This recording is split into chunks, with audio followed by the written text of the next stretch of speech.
Fuchka party. আজ প্রায় বহুদিন পর খাবো ফুচকা। জিমি স্পাইসে ছিল, কিন্তু খেয়েছিলাম, খুব একটা আমার ভালো লাগেনি। আমাদের দেশীয় স্টাইলে খাওয়ার মজাই আলাদা। খুব সুন্দর হচ্ছে চুরমুর। এদিকে রেডি হয়ে গেছে কি এটা, আলু সিদ্ধ মাখা, একদম দারুণ মেখে দিয়েছে, টক জল সঙ্গে গন্ধরাজ লেবু। বাহ, অ্যারেঞ্জমেন্ট একদম বিশাল ব্যাপার। বিদিশা বানিয়ে ফেলেছে একদম দারুণ রকম ভাবে, হায়দ্রাবাদি স্টাইলে।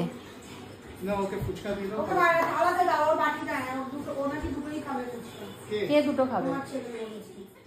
প্রাপ্তি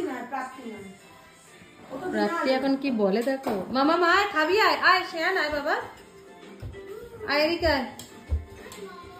এই বাটিটাতে না জল মানে বাটি দিয়েছে, বাটি দিয়েছে, আর আর বাটি বের করো না, এতেই হয়ে যাবে। নে চল খা, দেখি কেমন খেতে পারিস, খা। শেয়ান খাচ্ছিস? শুকনো না, আলু দিয়ে খেতে হবে তো, তবেই তো মজা। কেমন করে খাও? এমনি করে? আচ্ছা, তোর জলটা পড়বে তো, ভালো করে খা, ভালো করে বস। এটা কালার ছাড়, খাওয়ার সময় কালারটা ছেড়ে দাও। নাও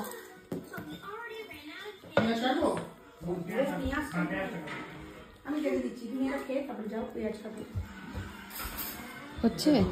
এই ফুচকার দোকানটা ভালো হয়েছে, থ্যাংক ইউ। এবার আমি ভাবছি ইউকেতে ফুচকার দোকান, ফুচকা দারুণ চলবে, দারুণ চলবে। সব ইন্ডিয়ানরা চলে আসবে। 5 পাউন্ডে 5টা দিলেও এনাফ।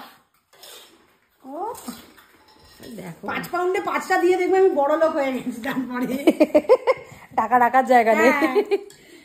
লম্বা করে বানিয়ে দিও। একটু ঝাল হলে ভালো তো আমার। আরেকটু আমি ইচ্ছা করে দিইনি, ওরা খাবে। দেখো না 2-3টে লঙ্কা তাই জন্য রেখে। তা ছেড়ে দাও, কেন কি বাচ্চারা খেতে পারবে না? মানে সেটা তো আছে, খেতে পারবে না। আমার ছেলে তো ছেড়ে দাও, ওর হয়ে গেছে, ওর তো হয়ে গেছে। ও রাত্রিরে একটু ভাত খেয়ে নেবে, ব্যাস হয়ে যাবে। ও কন্টিনিউ কিছু না কিছু। যাই বলো আর তাই বলো, এই স্বাদের কিন্তু ভাগ হবে না। যাই হোক, আমাদের ফুচকা পার্টির ভিডিওটা আপনাদের কেমন লাগলো বলতে কমেন্টে ভুলবেন না কিন্তু। বাই বাই, দেখা হবে পরের একটি ভিডিওতে।